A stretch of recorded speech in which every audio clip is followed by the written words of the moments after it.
Yo viewers, here is an AT&T cordless telephone. This is a 5510 and it is a 10 channel 46 to 49 megahertz analog telephone. The cosmetic condition is pretty nice. The handset in particular is very clean. None of the buttons are sticky. And with the exception of some sticky residues near the microphone, a little bit of dirt on the side, it looks pretty good. Now, there is a problem here, and it's kind of a fatal problem with the power cord. I guess this transpired during shipping because it was like this when I opened the box, and it certainly wasn't like this in the photographs. So what's happened is the plastic, here's the remnants,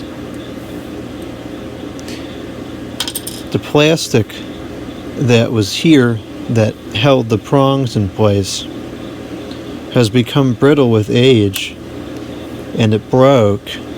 It must have experienced some kind of a shock during shipping or something that caused it to just crack off.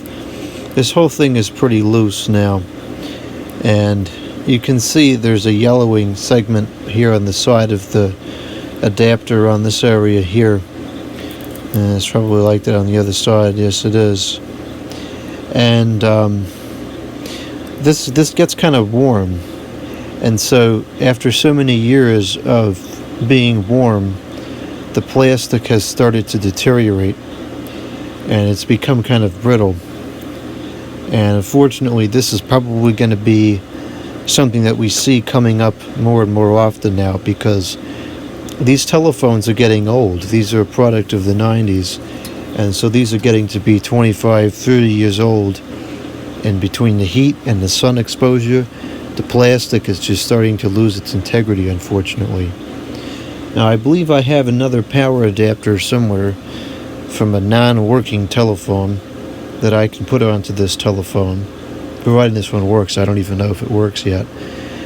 What's kind of annoying about this adapter breaking is that these are soldered into the boards, which of course I can repair that, but it's a time-consuming, very invasive process rather than just plugging in an adapter like you do on most telephones.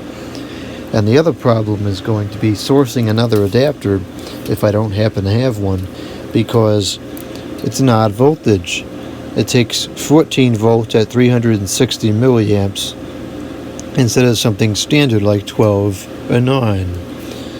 So we're going to have to deal with that. I haven't seen this happen before, though, like I said, I think this may become a trend if people are not careful when they're shipping these phones.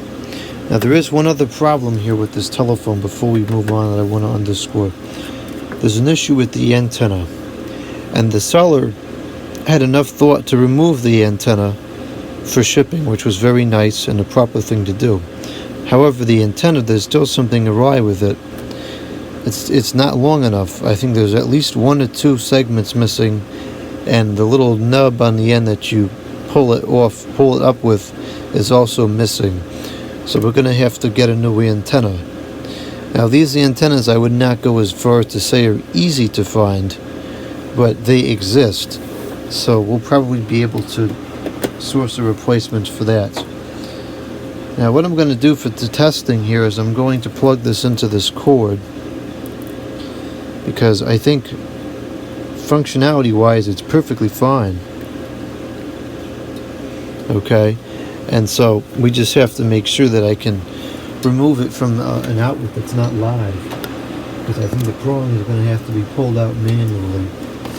So I'm going to set this up here. I'm going to put that aside for now. I'm going to go ahead and plug this in because I don't want to move the base around once I have the power connected. So I'm going to connect the phone line now. I'm going to extend the antenna now, and the base, we're not going to move it around. The base is going to stay just like that, and I think if the base doesn't move, I think this will be okay. If it's not okay, we'll have a viral video of an exploding telephone power cord. But I hope that's not the case. As much as the ad revenue from a viral video would be nice right about now. Okay, let's see what happens. Okay, it's plugged in. There's no battery in there yet.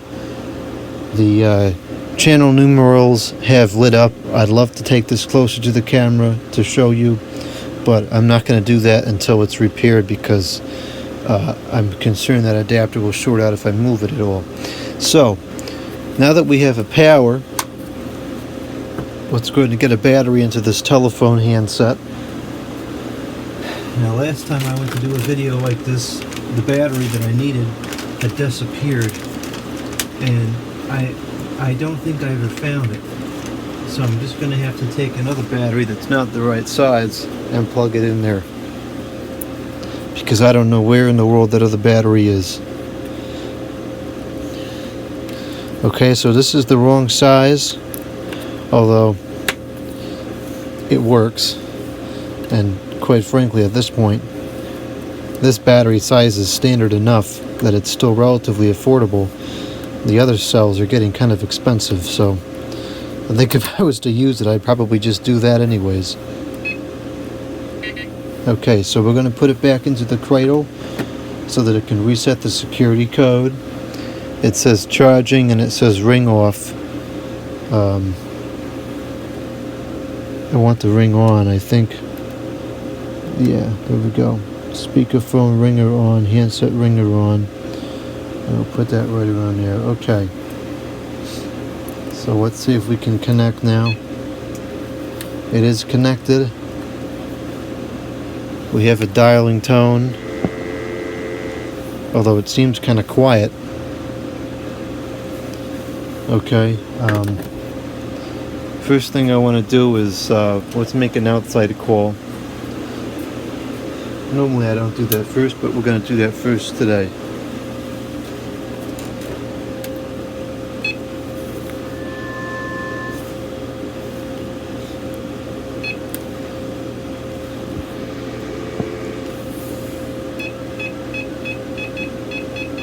The buttons work beautifully.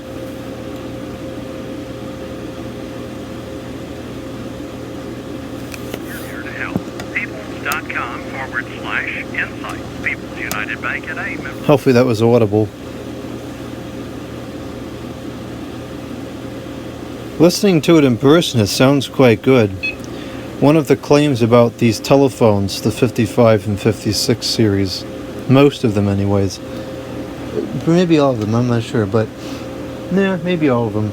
The claim was that they have the sound quality equivalent to that of a corded phone, and I have to say they really do sound quite good. So intercom, testing the intercom. Okay, that seems to work.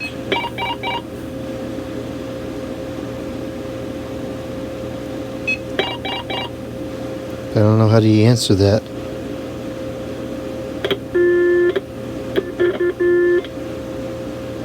How do you do intercom from the base? I guess you can't. Oh, here we go.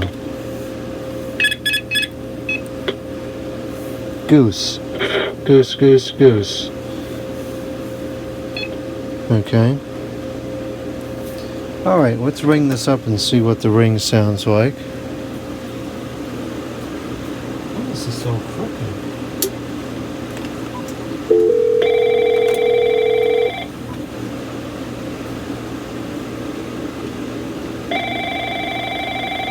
I believe that's just the bass ringing.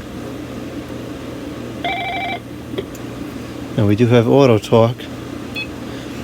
Let's call it up again with the handset off the base so we can hear the handset ring. Okay, now we're getting the handset ringer too.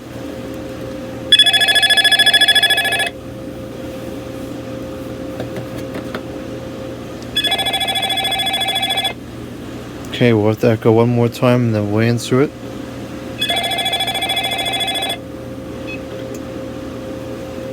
I'm really surprised the buttons work as well as they do. These buttons were not the greatest, but this one's working very nicely.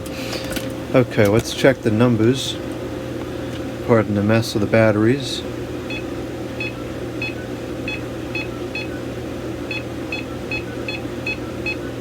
Okay, that's working correctly. We'll do a flash. Okay, that's also working. And we're going to do redial. That worked. Channel. Well, that's nothing to see over there. Should be able to see the channel number changing. You can kind of see it. These numbers are getting a little bit dim.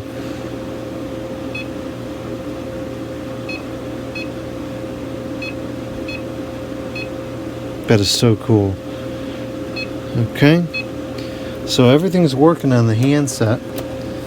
I'll go ahead and record a testing message into our testing answering machine now. First with the handset, and then we'll do the speakerphone after that.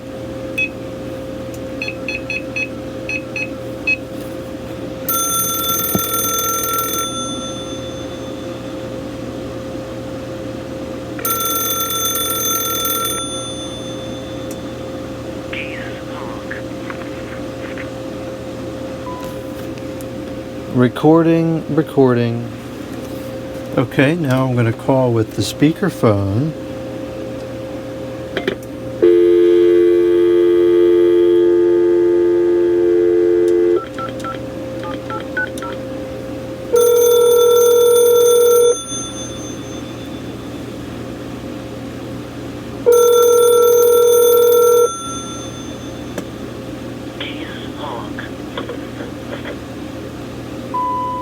Geese honk. The microphone thing is fake.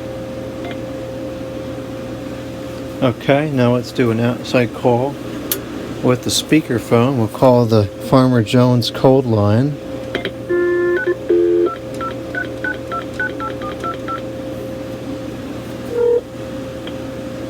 Hello, Farmer Jones. Out here in the field? That's all the way down. It's nearly inaudible. It's a great volume range. Strawberries. We have 15 acres grown for harvest year round. The crop looks good, but it's not ready yet. We expect the strawberries to be ripening about mid-June. The cooler than normal weather in April and early May has slowed the growth, and for now in blossom. There are wonderful honeybees and Okay, that sounds pretty good.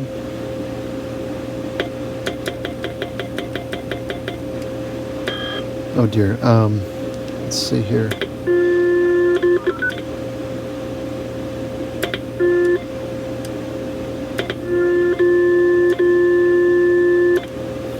Okay, looks like all those buttons are working. Let's go ahead and listen to our testing messages.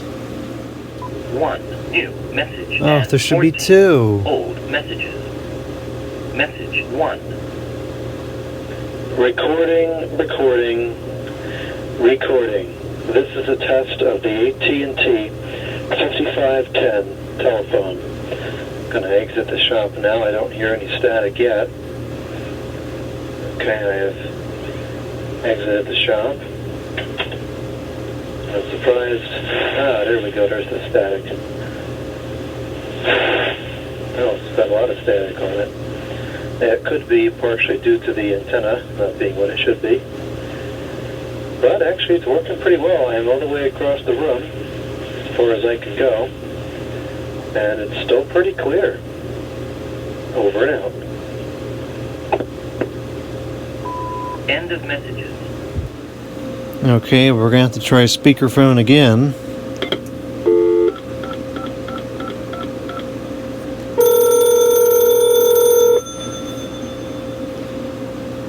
The pickup must not be very good.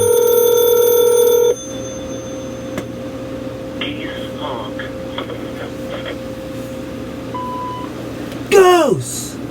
Maybe it picked that up. Testing. 1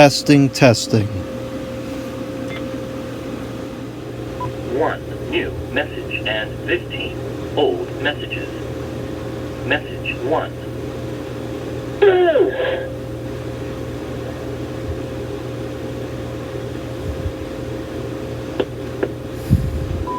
End of messages. That pickup is terrible. I guess the speakerphone just isn't very good. Oh well. So that's going to be it for this video of the AT&T 5510 10-channel cordless telephone. We're going to have a few more videos on this telephone, including but not limited to the repair of the AC adapter.